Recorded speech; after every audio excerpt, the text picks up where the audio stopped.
দিতেছি। এটা দেখো, আমরা এখন অঙ্ক করবো ক্লাস 3-র। কি মুদ্রার অঙ্ক? কিসের অঙ্ক? মুদ্রার অঙ্ক। তো ক্লাস 3 মুদ্রার অঙ্ক এটা, অধ্যায় 10 বিয়োগ। এখানে দেখো, তুমি যে অঙ্কটা খেয়াল করো, অঙ্কটা কি বলছে? 900 টাকা 279 টাকা 55 পয়সা। এখন উপরে কিন্তু টাকা পয়সা নাই, আছে? নিচে কিন্তু পয়সা আছে, আছে না? যখনই আমরা লিখবো টাকা, দেখবো নিচে পয়সা আছে, উপরে নাই। উপরে আমরা পয়সা দিয়ে কী লিখবো? 00 দিব, ঠিক না? এই দেখো অঙ্কটা আমি কীভাবে সাজাইলাম। তো অঙ্কটা আমি সাজাইলাম যে টাকা লিখলাম, লেখার পর 900 টাকা লিখলাম, 279 টাকা লিখলাম, এখানে 00 ধরলাম, এরপর কী ধরলাম? 55, না? এখন খেয়াল করো, 00 থেকে তোর 55 বিয়োগ করা যায় না? যায়। তো আমরা কী করলাম? রাফ করে দিলাম। কী করলাম? রাফ করলাম। কারণ পয়সার থেকে কী করলাম? ওই 00 থেকে আমরা এই যে এখান থেকে 1 টাকা থেকে 1 টাকা কী করলাম?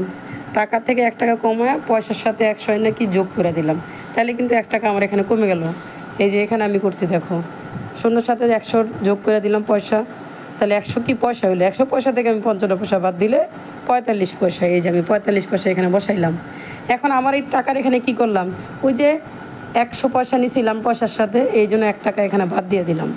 দেওয়ার পরে 279 টাকা বাদ দিলাম। এটা সবসময় বিয়োগ অঙ্কে এই নিয়মেই করতে হবে। পয়সার অঙ্কে বিয়োগ হলেই যখনই উপরে ছোটো থাকবো, তখনই তোমাকে টাকার অঙ্কের থেকে 1 টাকা বিয়োগ করতে হইব, 100 পয়সা এনে যোগ করতে হইব। এটাই করতে হয়। যখন তুমি এখান থেকে একটা নিয়ে নিলা, তখন তো তোমাকে বাদ দিতে হইবে না। এই এক যদি তুমি 900 থেকে 1 বাদ দিয়া বিয়োগটা না করো, তাহলে কি অঙ্কটা মিলবো? মিলবো না, বুঝছো? কিন্তু অনেকে কী করে, ওই 1 টাকা যে আমরা এখানে আনলাম, যোগ করলাম, তো এটা কমে গেলো না, এটার আর কী করে? বিয়োগ করে না, বাদ দেয় না। প্রথমে একবার বাদ দিতে হইব না, এই যে দেওয়ার পরে সে না আবার 279 টাকা বাদ দিতে হইব। এটা আর করে না। না করে কী করে? সরাসরি ওই 900 থেকে 279 বাদ দেয়। তাহলে তোর অঙ্কটা আপনার মিলবো না, বুঝছো?